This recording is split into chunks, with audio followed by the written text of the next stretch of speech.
దేవుని నామమున అందరికీ వందనములు. వర్తమానంలోనికి వెళ్ళక మునుపు యోహాను సువార్త 4వ అధ్యాయము 24వ వచనం అందరం కలిసి చదువుకుందాం. దేవుడు ఆత్మ గనుక ఆయనను ఆరాధించువారు ఆత్మతోనూ సత్యముతోనూ ఆరాధింపవలెనన్ను. మరి ఒకసారి చదువుకుందాం.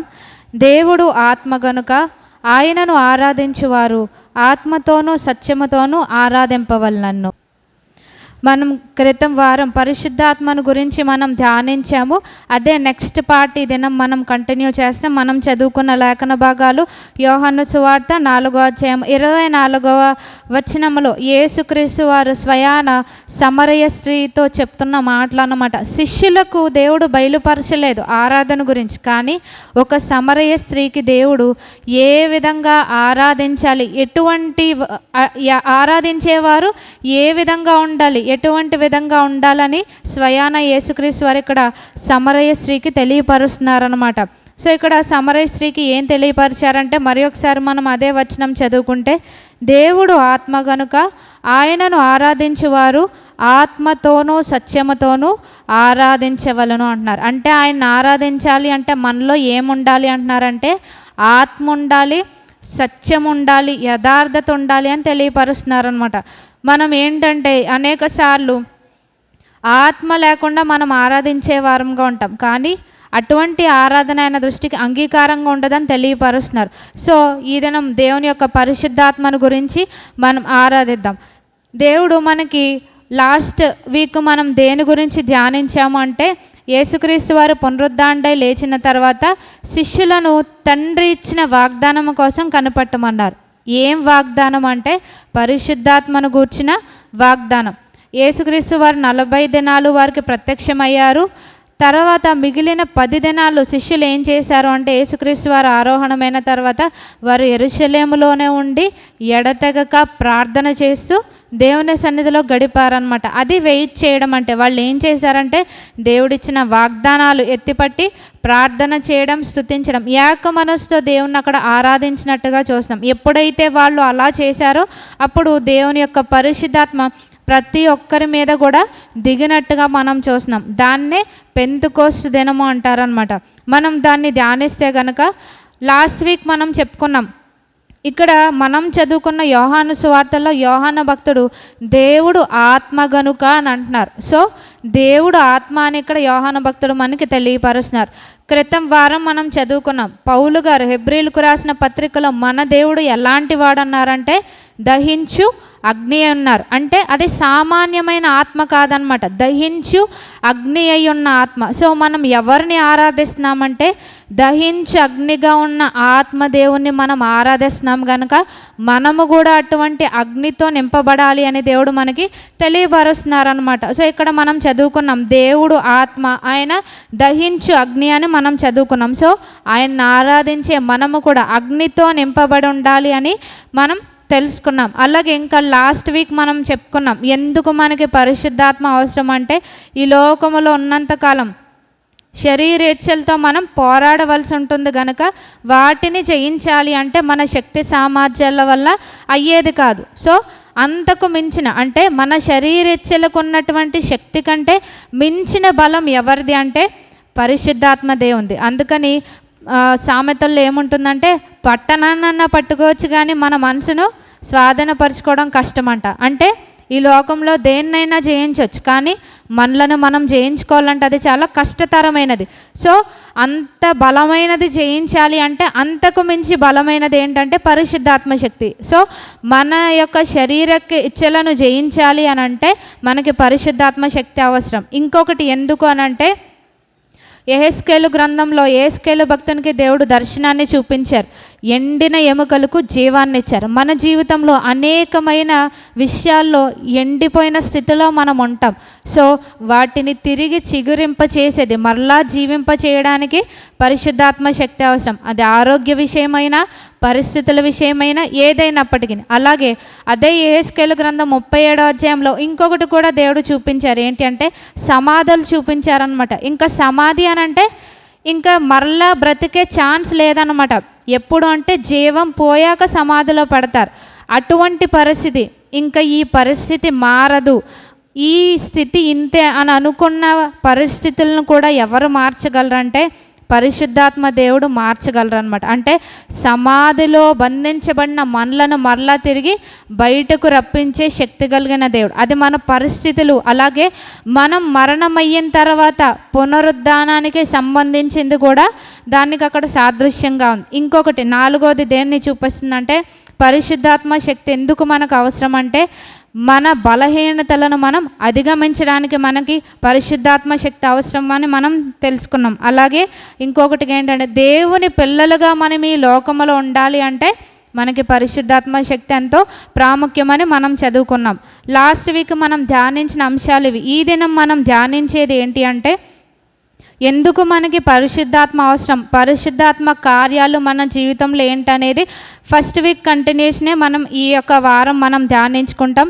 మనం చేసే భక్తి అసలు మన గోల్ ఏంటి అంటే దేవుని రాజ్యాన్ని స్వతంత్రించుకోవడం. దేవుని రాజ్యాన్ని స్వతంత్రించుకోవడం అంటే మనం రెగ్యులర్గా బైబిల్ చదవడం ద్వారా, ప్రార్థన చేయడం ద్వారా, మందిరానికి రావడం ద్వారా, మన అర్పణలు అర్పించడం ద్వారా, నీతి క్రియలు చేయడం ద్వారా మనం పరలోక రాజ్యానికి వెళ్ళలేము. అవన్నీ ఉండాలి. కానీ మొదటిగా మనకు ఉండవలసింది ఏమని తెలియపరుస్తున్నారంటే అంటే ఆత్మతో మనం ఆయన్ని ఆరాధించాలి అంటే మనం ఏ విధంగా ఆత్మను పొందుకోవాలన్న స్టార్టింగ్ పాయింట్ నుంచి మనం వద్దాం.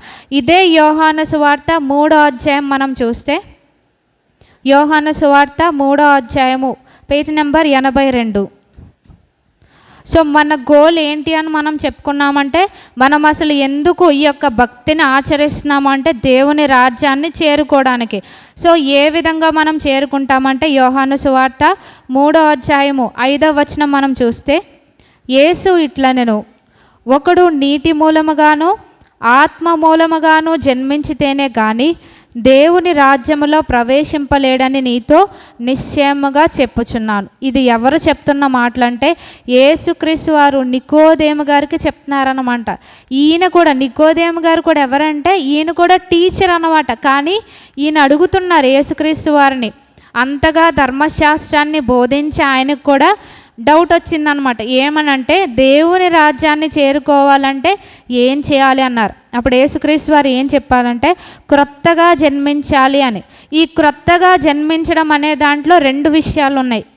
మొదటిగా ఏంటంటే నీటి మూలముగా జన్మించాలి, అది బాప్తిస్మానికి సాదృశ్యంగా ఉన్నది. రెండోది ఏంటంటే ఆత్మ మూలముగా జన్మించాలి, అంటే పరిశుద్ధాత్మ శక్తిని మనం పొందుకున్నప్పుడు మనం అంటే నీటి మూలముగా జన్మించడం ప్లస్ ఆత్మ మూలంగా జన్మించడం ఈజ్ ఈక్వల్ టు దేవుని రాజ్యం అన్నమాట. అప్పుడే మనం దేవుని రాజ్యాన్ని స్వతంత్రించుకోగలం. మనకి బేసిక్ ఫార్ములా సూత్రం ఇదన్నమాట. ప్రాథమిక సత్యం ఏంటి అంటే మనం అది పునాదే అని చెప్పుకోవచ్చు, ఏదైనా అనుకోవచ్చు. మొదటిగా ఉండవలసింది ఏంటంటే మారు మనసు పాపక్షమాపణ. అది దేని ద్వారా అంటే నీటి బాప్తీసం ద్వారా. రెండోదిగా మనకి ఏం కావాలి అంటే ఆత్మ మూలముగా మనం జన్మించాలి అని ప్రభువారు తెలియపరుస్తున్నారు. సో మనం ఏం చేస్తాము అని అంటే నీటి మూలంగా జన్మించాం, అక్కడితో మనం ఆపేస్తాం. మనకి ఇంకా తర్వాత సీరియస్నెస్ ఉండదు. కానీ రెండవదిగా ఏముండాలి అంటే ఆత్మ మూలంగా జన్మించాలి అంటున్నారు. మొదటిగా చెప్పుకున్నాం. మనకి ఇప్పుడు ప్రిన్సిపల్ ఏంటో ఫార్ములా ఏంటో తెలిసింది. దేవుని రాజ్యానికి వెళ్ళాలి అంటే నీటి మూలంగా జన్మించాలి, ఆత్మ మూలంగా జన్మించాలి. సో మనకి ప్రిన్సిపల్ అయితే వచ్చింది. సో మనం ఏం చేయాలి అని అంటే ఏ విధంగా మనం ఆత్మ మూలముగా జన్మించగలం, ఏ విధంగా లేకపోతే పరిశుద్ధాత్మ శక్తిని మనం పొందుకోగలం అంటే మొదటిగా ప్రతినిత్యం దేవుని వాక్యాన్ని మనం ధ్యానించాలన్నమాట. మనం ఏం చేస్తామంటే సామాన్యంగా చదువుకుంటూ వెళ్తాం, కానీ అది కుదరదంటున్నారు. ఏమంటున్నారంటే అందుకని దావీదు భక్తుడు ఏమన్నారంటే దివారాత్రాలు కూడా దాన్ని మనం ధ్యానించాలంట. రెండవదిగా ఏం చేయాలంటే ధ్యానించి పక్కన పడేయడం కాదు, దాన్ని మనం అంగీకరించాలి. దాన్ని మన జీవితంలో మనం అభ్యాసనం కలిగి ఉండాలని మనకి తెలియపరుస్తున్నారు. ఎందుకు వాక్యమే చదవాలి అని అంటే మనం ఇదే యోహాను సువార్త 6వ అధ్యాయం మనం చూస్తే యోహాను సువార్త 6వ అధ్యాయము పేజ్ నెంబర్ 86. దేవుని ఆత్మకి అలాగే పరిశుద్ధాత్మకి దేవుని వాక్యానికి ఉన్న సంబంధం ఇక్కడ మనకి తెలుస్తుంది. యోహాను సువార్త 6వ అధ్యాయము 63వ వచనం. ఆత్మయే జీవింపచేయుచున్నది, శరీరము కేవలము నిష్ప్రయోజనము. నేను మీతో చెప్పి ఉన్న మాటలు ఆత్మయు జీవమునై ఉన్నవి. సో ఇక్కడ యేసుక్రీస్తు వారి మాటలు అంటే దేవుని మాటలు ఏమి అంటున్నారంటే ఇవి ఆత్మ జీవమునిచ్చేవి అంట. అంటే ఎప్పుడైతే మనం దేవుని వాక్యాన్ని ప్రతి దినము కూడా తప్పకుండా ధ్యానిస్తూ ఉంటామో, దాన్ని మన జీవితంలో మనం అభ్యాసనం చేసుకుంటూ ఉంటామో, ఆయన ఇచ్చే ఆత్మను మనం పొందుకుంటామన్నమాట. అంటే అది మన జీవితంలో కార్యం జరిగించేదిగా ఉంటుంది. రెండోదిగా మనం ఏం చెప్పుకున్నామంటే విధేయత ఉండాలి అని. అంటే ఒక వచనం, ఒక వాక్య భాగం మనం చదివాము అని అంటే అది మన జీవితాల్లో మనం అభ్యాసనం చేసుకోవాలన్నమాట. అందుకని యాకోబు భక్తుడు ఏమన్నారంటే విని మర్చిపోయే వాళ్ళు ఏ విధంగా ఉంటారంటే అద్దం ముందు చూసుకొని మర్చిపోయే వాళ్ళుగా ఉంటారంట. కానీ ఎప్పుడైతే మనం మన వాక్యాన్ని దేంతో పోలుస్తారంటే అద్దంతో పోలుస్తారు. సో ఎప్పుడైతే మనకి దేవుని వాక్యం అందించబడుతుందో మన ముందు ఒక అద్దం ఉంటుందన్నమాట. ఆ యొక్క దేవుని యొక్క అద్దంలో మనలను మనం చూసుకున్నప్పుడు మన వాస్తవ స్థితి ఏ విధంగా ఉందో వాక్యం ద్వారా దేవుడు మనకి వెల్లడి చేస్తారనమాట. కొన్ని ఏరియాస్ మనకి తెలియకపోవచ్చు మనం ఏ విధంగా ఉన్నామో, కానీ రహస్యమైనది ఏది కూడా ఆయన దగ్గర లేదనమాట. మన వాస్తవ స్థితి ఏ విధంగా ఉందో ప్రతిదీ కూడా దేవుని వాక్యం ద్వారా మనకి బయలుపరచబడుతూ ఉంటుంది. సో ఎందుకు అని అంటే మనం చెప్పుకున్నాం, మనం ఎప్పుడూ కూడా మనల్ని దేంతో నింపుకుంటూ ఉంటామంటే మనతోనూ లోకానుసారమైన వాటితో మనలను మనం నింపుకుంటాం. మనం ప్రాక్టికల్గా దీన్ని చూడాలి అంటే మనం కొన్ని వస్తువుల ద్వారా దాన్ని మనం చూద్దాం. సో దేవుడు మనకి ఏం తెలియపరుస్తున్నారంటే 2 కొరింథీయులకు రాసిన పత్రికలో మనమంతా కూడా మంటి ఘటాలు అని ప్రభువారు తెలియపరుస్తున్నారు. సో ఇక్కడ మన దగ్గరున్న ఈ జార్ చూసుకుంటే ఇది మనం అనుకుందాం, ఎవరికి వాళ్ళం మనం ఒక జార్ అనుకోవాలి, ఒక మంటి ఘటము అని మనం అనుకోవాలన్నమాట. సో ప్రతిదినము మనం దేంతో మనల్ని నింపుకుంటూ ఉంటామంటే మనం ఈ లోకంలో జీవిస్తున్నాం కనుక మనలో ఏముంటుంది అంటే ఇది అందరికీ కనిపిస్తుందని అనుకుంటున్నాను. ఇక్కడ ఏముంది అంటే సో ఇక్కడ మనం ఇది చూసే దీన్ని కాసేపు అంటే దీని వాస్తవ పేరు మనం మర్చిపోదాం. దీన్ని ఏమనుకుందామంటే దురాశ అని అనుకుందాం అనమాట. సో అంటే మనలో మనం ఏం నింపుకుంటున్నామంటే దురాశను మనం నింపుకుంటున్నాం అనమాట. ప్రతి దినము దురాశను మనం నింపుకుంటూనే ఉన్నాం. అలాగే దాంతోపాటు మనం ఏం చేస్తున్నాము అంటే ఇంకా మనలో శరీర క్రియలు ఉంటాయన్నమాట. సో ప్రతిదినము శరీర క్రియలతో మనలను మనం ఏం చేస్తున్నామంటే మనలను మనం నింపుకుంటున్నాం. ఇది చాలదన్నట్టుగా మనం ఏం చేస్తామంటే దురాశలతో నింపుకుంటున్నాం, శరీరాశలతో మనలను మనం నింపుకుంటున్నాము. అలాగే దీంతోపాటు మనం చేసేది ఏంటి అంటే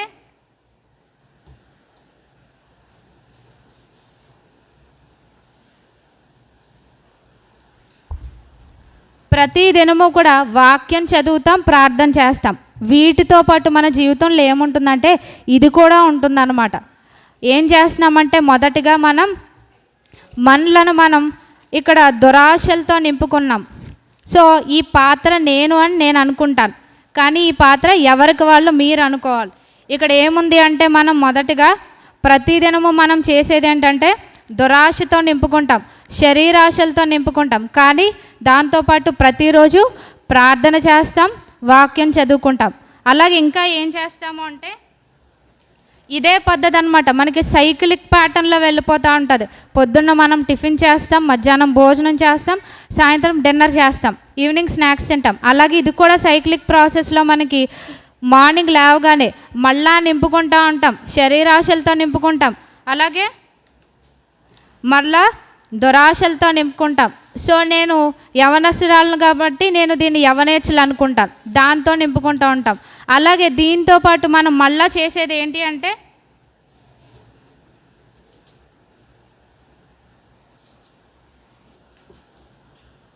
ప్రతిరోజు కూడా మళ్ళా వాక్యం చదువుతాం, ప్రార్థన చేస్తాం. ఇవన్నీ మన జీవితంలో ఏంటంటే రొటీన్గా అలవాటుగా అయిపోతూ ఉంటుంది. ఇక్కడ మనం చూసాం, మనం వాక్యం చదువుతున్నాం, ప్రార్థన చేస్తున్నాం, కానీ ఇవి ఏం చేస్తున్నాయంటే అణిచేస్తూ ఉన్నాయన్నమాట. వాక్యం పని చేయకుండా ఇవి మన జీవితంలో అణిచివేస్తూ ఉంటాయి. సో ప్రతిదినము కూడా మనం ఇలా చేస్తూనే ఉంటాం. వీటితో మన జీవితాన్ని నింపుకుంటూనే ఉంటాం. ఎప్పటి వరకు అంటే మన మరణ పర్యంతం వరకు కూడా మనం వీటితో నింపుకుంటూ ఉంటాం. సో ఇంకా ఇలా నింపుకుంటూ పోతే మన జీవితంలో ఇంకెక్కడన్నా ఖాళీ ఉంటుందంటారా? వాక్యంతో నింపుకుంటున్నాం, ప్రార్థన చేస్తున్నాం, ఇలాగ దురాశలతోనూ లోకాశలతోనూ ప్రతి విధమైన వాటితో మనం నింపుకుంటూ ఉంటున్నాం. సో ఇలా ఏంటంటే ఈ జార్ నిండిపోద్ది అనమాట. అంటే మన బుర్ర, మన మనసు అంతా కూడా వీటితో నిండిపోతూ ఉంటుంది. సో మనం ఏమనుకుంటామంటే వీటిని చూసి మనం చాలా కలర్ఫుల్గా ఉన్నాం, మన ప్రార్థనా జీవితం, మన ఆత్మీయ స్థితి చాలా బాగానే ఉంది, ప్రార్థన చేసుకుంటున్నాం, వాక్యం చదువుతున్నాం అని మనం అనుకుంటాం. కానీ వాస్తవంగా జరిగేది ఏంటంటే ఇవన్నీ కూడా మన యొక్క ప్రార్థనను, భక్తి జీవితాన్ని కూడా ఏం చేస్తున్నాయి అంటే అణిచివేస్తున్నాయి అన్నమాట. ఏం ఉపయోగం ఉండదు. సో మనం ఇదంతా కూడా బాగానే ఉంది కదా అని మనం అనుకుంటాం. కానీ మన వాస్తవ స్థితి ఏ విధంగా ఉంటుందంటే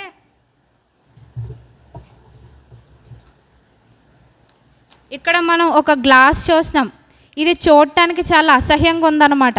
కానీ ఎప్పుడైతే మనం దేవుని యొక్క వాక్యం దగ్గరికి మనం వస్తామో దేవుడు తన వాక్యం ద్వారా మన వాస్తవ స్థితి ఈ విధంగా బయటపెడతారనమాట. అంటే ఈ విధంగా మనం ఉంటాం, అంత కల్మషంతో లోకాశలతో మనం నిండిపోయి ఉంటాం. ఇలాంటి పాత్రలోకి మనం ఏదన్నా పదార్థాలు వేస్తామా? మనం వెయ్యం. మనం సాధారణంగా వంటగదిలో ఏదన్నా ఒక పదార్థాన్ని ఒక గిన్నెలో వేయాలంటే మనం దాన్ని చాలా శుభ్రం చేసి ఆరబెట్టి అప్పుడు వేస్తాం. కానీ మురికి పాత్రల్లో మనం ఏది వేయం. అంటే ఆఫ్టర్ ఆల్ పాపపు మనుషులమైన మనమే ఇటువంటి శుభ్రత పాటిస్తే మరి దేవుడు ఇటువంటి స్థితిలో ఉన్న మనలోనికి పరిశుద్ధాత్మను ఏ విధంగా ఇస్తారు? ఆయన ఇవ్వరన్నమాట. అందుకని మనం వాక్యం గురించి ఎందుకు చెప్పుకున్నామంటే ఎప్పుడైతే మనం వాక్యాన్ని ధ్యానిస్తూ ఉంటామో దేవుడు మన వాస్తవ స్థితిని మనకి బయలుపరుస్తారు. నువ్వు కలర్ఫుల్గా ఉన్నావని నువ్వు అనుకుంటావు, కానీ నీ వాస్తవ స్థితి ఎంత అసహ్యంగా పాపముతో అపరాధములతో నువ్వు ఈ స్థితిలో ఉన్నావని దేవుడు మనకి బయలుపరుస్తారనమాట. సో మనం ఏం చేయాలి అంటే ఎప్పుడైతే వాక్యం చదువుకుంటామో దేవుని సన్నిధిలో మనం గడుపుకుంటూ ఉంటామో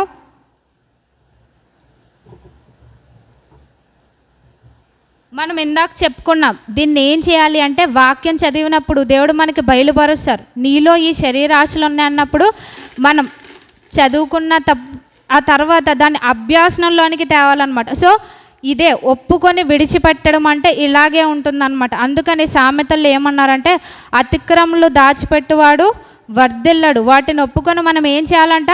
విడిచిపెట్టాలంట. మనకి పరిశుద్ధాత్మ శక్తి కావాలంటే మనం ఈ మురికి పాత్రలో వాక్యం చదివి ప్రార్థన చేసినట్టు దేవుడు ఇలా వెయ్యడం అనమాట. మనం ఏం చేయాలంటే వాక్యం చదువుతున్నాం, సపోజ్ మనం రోమీలకు రాసిన పత్రిక 8వ అధ్యాయమే చూస్తున్నాం. అక్కడ ఏమని ఉందంటే ఆత్మ లేనివాడు నావాడు కాదని ఉంది. సో మనం ఏం చేయాలి? ఆత్మ లేనివాడు నావాడు కాదని దేవుడు అన్నారు. పై వచనంలో ఏముంటుందంటే శరీరానుసారమైన మనసు దేవుని సంతోషపరచనేరు అని ఉంది. అంటే దేవుడు మనకి తెలియపరుస్తున్నారు, నీలో పలానా కార్యాలు ఉన్నాయి, పలానా శరీర కార్యాలు ఉన్నాయి, ఈ ఏరియాస్లో నువ్వు లోకాశలతో నిండిపోయి ఉన్నావు అని అన్నప్పుడు మనం ఏం చేయాలంటే మనలో ఉన్న వాటిని అన్నిటిని కూడా మనం ఈ విధంగా ఏం చేయాలి అని అంటే వాటిని అన్నిటిని కూడా మనం ఎంటీ చేసుకోవాలన్నమాట. ఇలాగంతా కూడా ప్రతిదినము ఆయన వాక్యంలో మనం శుద్ధి చేసుకుంటూ ఉండాలి. ఎంతవరకు అంటే ఈ పాత్ర అంతా కూడా ఖాళీ అయిపోయే వరకు కూడా మనం ఏం చేయాలి అంటే మనం శుద్ధి చేసుకుంటూ ఉండాలి. సో ఖాళీ పాత్రగా మనం ఉండాలి. ఖాళీ పాత్రగా ఉంటే సరిపోదు, దాన్ని ఏం చేయాలి అంటే వాక్యంతో మనం నింపుకుంటూ ఉండాలి. మనకి తెలుసు అపవిత్రాత్మలు ఎక్కడికి వస్తాయి అంటే ఎక్కడైతే నీరు ఉండదో ఆ ప్రదేశాల్లోనికి అపవిత్రాత్మ రెస్ట్ తీసుకోవడానికి వస్తుందని మనం వాక్య భాగంలో చదువుకున్నాం. సో ప్రతినిత్యము మనం ఏం చేయాలి అంటే పరిశుద్ధాత్మ శక్తి కావాలంటే మన వాస్తవ స్థితిని తెలియచేసే వాక్యాన్ని మనం ధ్యానించాలి.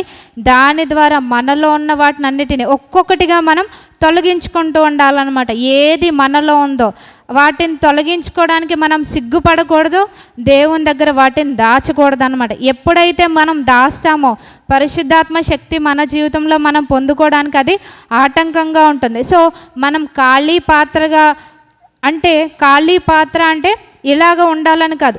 ఎప్పుడైతే మనల్ని మనం క్లీన్ చేసుకుంటూ ఉంటామో వాక్యం ద్వారా దీన్ని మనం ఏం చేయాలి అంటే మరలా వాక్యముతో ప్రార్థనతో దాన్ని నింపుకోవాలన్నమాట. మరలా శరీరేచ్ఛలకి దురాశలకి మనం చోటు ఇవ్వకూడదు. వాక్యముతో ప్రార్థనతో ప్రతినిత్యము కూడా మనం ఈ విధంగా నింపుకుంటూ ఉండాలి. ఎప్పుడైతే మనం నింపుకుంటూ ఉంటామో దేవుడు ఏం చేస్తారంటే మనలో తన ఆత్మకార్యాన్ని జరిగిస్తూ ఉంటారంట. మనల్ని మనం దేవునికి ఇష్టమైన వాటితో నింపుకున్నప్పుడు ఆయన మనలను తన పరిశుద్ధాత్మ శక్తితో మనలను నింపుతూ ఉంటారు. ఎప్పుడైతే ఆయన మనలను ఈ విధంగా నింపుతూ ఉంటారో మనకి ఇంకా ఏముండాలి అంటే ఆయన పరిశుద్ధాత్మ శక్తిని పొందుకోవాలంటే ఆయన యొక్క ఆత్మ గురించిన తపన, ఆ దాహం మనలో ఉండాలన్నమాట. అదే యెషయా గ్రంథము 44వ అధ్యాయము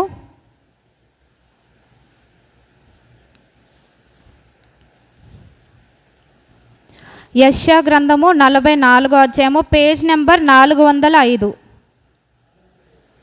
605. యెషయా గ్రంథము 44వ అధ్యాయము 3వ వచనం చూస్తే, నేను దప్పిగల వాని మీద నీళ్లను, ఎండిన భూమి మీద ప్రవాహ జలములను కుమ్మరించెదను. నీ సంతతి మీద నా ఆత్మను కుమ్మరించెదను.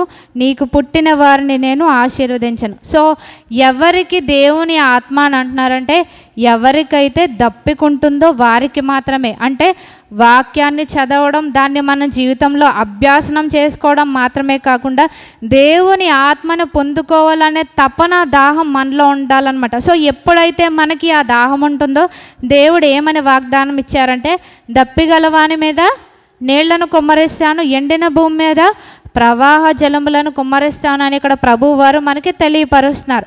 మూడవదిగా మనలో ఉండాల్సింది ఏంటంటే ఆత్మను గురించిన దాహం ఉండాలి. నాలుగవదిగా మనం ఏం చేయాలంటే శిష్యులు 10 దినాలు ఏం చేశారంటే యెరూషలేములో కనిపెట్టుకుంటూ ఉన్నారనమాట. దేని కొరకు అంటే వాగ్దానం చేయబడిన ఆత్మ కొరకు వాళ్ళు ఏం చేశారు అంటే కనిపెట్టుకున్నారు. ఏ విధంగా కనిపెట్టుకున్నారంటే ప్రభువారు తెలియపరిచారు, ఆల్రెడీ తండ్రి ఇచ్చిన వాగ్దానం ఉన్నది. సో వాగ్దానం అంటే ఖచ్చితంగా మనకు వచ్చేది కనుక మనం ఏం చేయాలంటే ప్రభు వారిని ప్రార్థనలో మనం వేడుకోవాలి. మనం సంవత్సరానికి ఒకసారి వాగ్దానాన్ని తీసుకుంటాం. మనం ఏం చేస్తామంటే మన బైబిల్లోనో ఎక్కడోనో దాచిపెట్టుకొని దేవుడు ఇచ్చాడు కాబట్టి నెరవేరుస్తాడని మనం అనుకుంటాం. ఖచ్చితంగా ఆయన నెరవేరుస్తాడు, ఆయన మాట ఇచ్చి నెరవేర్చే దేవుడు. కానీ మన వంతుగా మనం ఏం చేయాలంటే ప్రతి దినము కూడా వాగ్దానాన్ని ఎత్తి మనం ప్రార్థించాలి. మనం జనరల్గా ఎటువంటి వాగ్దానాలు మన జీవితంలో మనం చూస్తామంటే మనం ఏదైతే మనకి బాహ్య సంబంధమైన ఆశీర్వాదాలు మనకు వస్తాయో ఆ యొక్క వాగ్దానాలు మాత్రమే మనం దేవుని సన్నిధిలో ప్రార్థిస్తాం. ఏ విధంగా దేవ అబ్రహామును ఆశీర్వదించావు, నన్ను ఆశీర్వదించు, నా సంతతిని విస్తరింపచే అంటాం.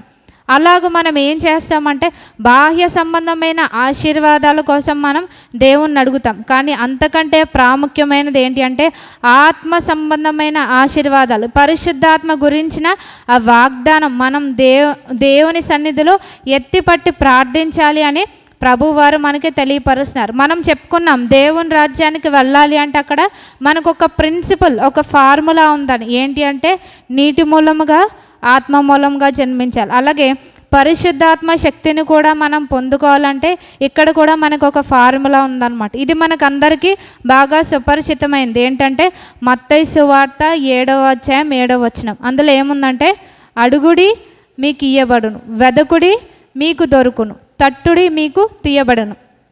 ఇంగ్లీష్ దాంట్లో మనం ఏం చెప్పుకుంటామంటే ask and it shall be given అంటాం. Seek and it shall be మనకి ఇట్ షెల్ బి ఫౌండ్. అలాగే knock it shall be open అంటాం. మనకి జనరల్గా తెలుసు ఆస్క్ అంటే 3 లెటర్ వర్డ్స్ అన్నమాట, ASK. అదే మనకి ఫార్ములా. అక్కడ మనకి ఏ ప్లేస్లో ఆస్క్ అంటున్నారు, ఎస్ ప్లేస్లో సీక్ అంటున్నారు, K అంటే నాక్. అంటే మనం జనరల్గా ఏం చేస్తామంటే అడగడంతో మనం వదిలేస్తాం. కానీ అడిగి వదిలేస్తే కాదు, ఎప్పుడు అడుగుతామంటే రోజుకు ఒకసారి గుర్తొచ్చినప్పుడు, లేకపోతే 10 రోజులకు ఒకసారో ఇలా దేవుని సన్నిధానంలోనికి వచ్చినప్పుడు మన వాగ్దానం, పరిశుద్ధాత్మను గురించిన వాగ్దానం అడగడం కాదు. ఎప్పుడు అనంటే దేవుడు మనకిచ్చే పర్యంతం వరకు కూడా మనం ఏం చేయాలి అంటున్నారంటే అడుగుతూనే ఉండాలంట. మనకి ఏదన్నా అత్యవసరమైతే మనం ఏ విధంగా గవర్నమెంట్ ఆఫీస్ దగ్గర మనం ఏదన్నా అప్లికేషన్ పెడితే మనం ఏం చేస్తామంటే పదే పదే తిరుగుతూ ఉంటాం. అలాగే పరిశుద్ధాత్మ గురించి కూడా మనం ఏం చేయాలంటే పదే పదే దేవుణ్ణి అడగాలన్నమాట. ఆయన దగ్గర తట్టాలి, వెదకాలి, అప్పుడు మాత్రమే మనకు వస్తుంది అని ప్రభువారు తెలియపరుస్తున్నారు. సో మనం ఈ విధంగా అడిగినప్పుడు, ఎప్పుడైతే మనం అడుగుతూ ఉంటామో, వెతుకుతూ ఉంటామో, దేవుడు ఏం చేస్తారు అంటే మనలను, దీన్ని మనం కాసేపు పరిశుద్ధాత్మ అనుకుందాం. మనం వాక్యం చదువుతున్నాం, ప్రార్థన చేస్తున్నాం, దేవుడిచ్చిన వాగ్దానాలతో మనం ఎత్తి పట్టుకున్నప్పుడు దేవుడు ఏం చేస్తారంటే మనలను తన పరిశుద్ధాత్మ శక్తితో ఇలాగ మనలను నింపుతూ ఉంటారనమాట. సో ఇది వన్ టైం ఫిల్లింగ్ కాదనమాట. ఎప్పుడు అంటే మన మరణ పర్యంతం వరకు కూడా ఇది జరుగుతూ ఉండాలి. ఈ దినం నేను పరిశుద్ధాత్మ శక్తిని అడిగాను అంటే కుదరదు. ఏం చేయాలంటే రేపు కూడా ఆ దినానికి కావాల్సినటువంటి శక్తి మనం అడగాలి. సో మన మరణ పర్యంతం వరకు కూడా మనం దేనితో నింపబడాలి అంటే, ఈ యొక్క ఘటము జార్ అనేది దేంతో నింపబడాలి అంటే పరిశుద్ధాత్మ శక్తితో నింపబడాలి అని ప్రభువారు మనకి తెలియపరుస్తున్నారనమాట. సో మనం చెప్పుకున్నాం ఏ విధంగా మనకి పరిశుద్ధాత్మ శక్తి వస్తుంది అంటే, ఎప్పుడైతే మనలో ఉన్న శరీర ఆశలు కానీ అలాగే దురాశలు కానీ లోకానుసారమైన జీవితాన్ని కానీ మనం విడిచిపెట్టినప్పుడు, వాటిని వాక్య పెలుగులో మనం తొలగించుకుంటూ ఉన్నప్పుడు దేవుడు ఏం చేస్తారు అంటే మనలో ఉన్న ఆ వాస్తవ స్థితి మనకి చూపించి సరి చేసుకోమని దేవుడు మనకి తెలియపరుస్తూ ఉంటారు. దేవుడు మనకి తెలియపరిచినప్పుడు మనం ఏం చేయాలంటే వాటినన్నిటిని కూడా ఇందాక మనం చూసాం ఒక్కొక్కటిగా మనం తొలగించుకుంటూ ఉండాలి. తొలగించుకున్న తర్వాత దేవుని యొక్క ఆత్మ కొరకైన దప్పిక మనలో ఉండాలి. అలాగే దానితో పాటు ఆయన సన్నిధిలో శిష్యుల వలె మనం ఎదురు చూడాలి అని తెలియపరుస్తున్నారు. ఆయన ఇచ్చిన వాగ్దానాలు మనం ఎత్తిపట్టి ప్రార్థించాలి, ఆయన సన్నిధిలో కనిపెట్టుకోవాలి అని తెలియపరుస్తున్నారు. ఇంతవరకు మనం ధ్యానించుకున్నాం. అలాగే పరిశుద్ధాత్మ మన జీవితంలో రావడం ద్వారా మనలో జరిగే కార్యాలు ఏంటంటే ఈ దినం ఒకే ఒకటి మనం ధ్యానించుకుందాం. 2 తెస్సలోనికైలకు రాసిన పత్రిక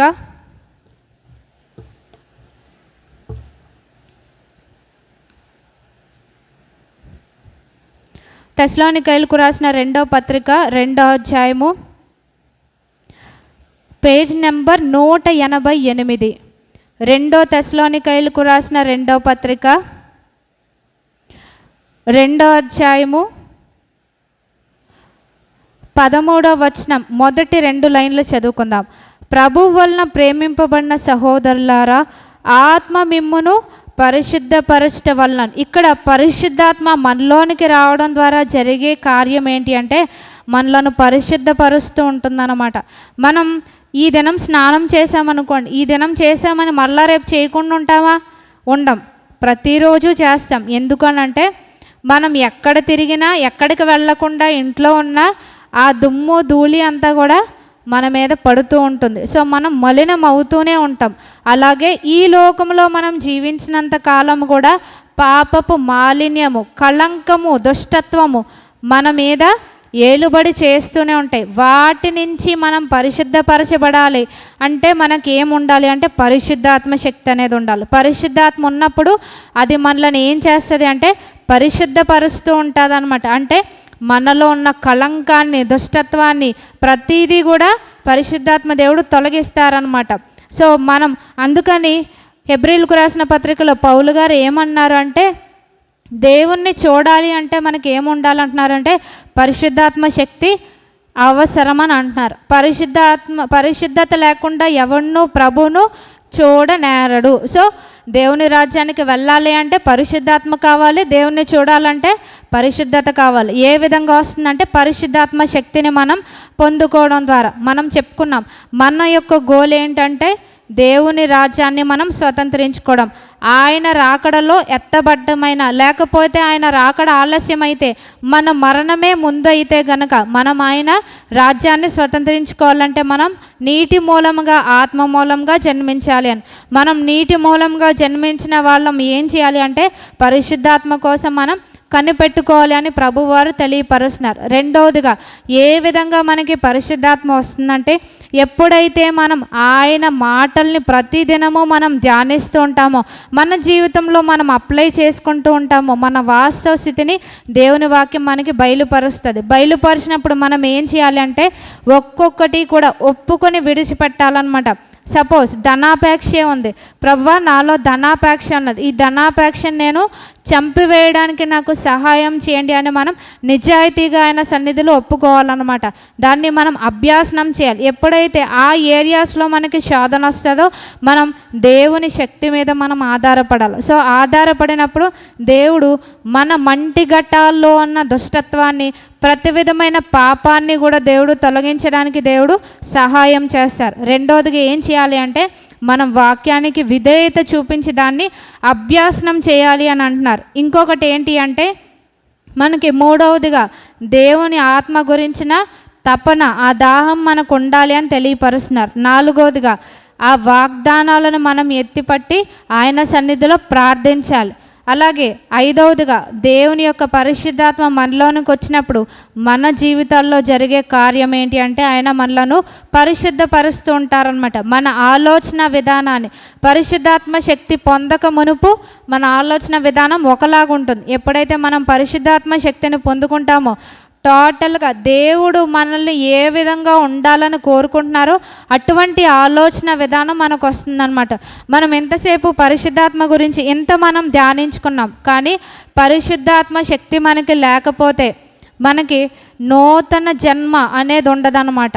అలాగే ఇంకొకటి ఏంటి అంటే పాపం పైన మనకి అధికారం, విజయం మనకు ఉండదు. ఎప్పుడైతే పరిశుద్ధాత్మను మనం పొందుకుంటామో పాపం పైన మనం విజయాన్ని పొందగలం. మూడవదిగా మనం పరిశుద్ధపరచబడలేం. చెప్పుకున్నాం ఇందాక పరిశుద్ధాత్మ యొక్క కార్యం ఏంటి అంటే మనలను పరిశుద్ధపరుస్తుంది అని. సో పరిశుద్ధాత్మ లేనప్పుడు పరిశుద్ధాత్మ కార్యం అనేది మనలో ఉండదన్నమాట. సో ఇవన్నీ కలిపితే మనం దేవుని రాజ్యానికి వెళ్ళమని. సో ఇలాంటి స్థితిలో మనం ఉండకూడదు అని అంటే, పరిశుద్ధమైన జీవితం కలిగి ఉండాలి అంటే మనకి కావాల్సింది ఏంటి అంటే దేవుని పరిశుద్ధాత్మ శక్తి ఎంతో ప్రాముఖ్యమని తెలియపరుస్తున్నారు. అందుకే ప్రభువారు శిష్యులకు ప్రత్యేకంగా చెప్పింది ఏంటి అంటే వాగ్దానం కోసం కనిపెట్టుకోండి అన్నారు. ఇంకా దేని గురించి ఎదురు చూడమని చెప్పలేదు.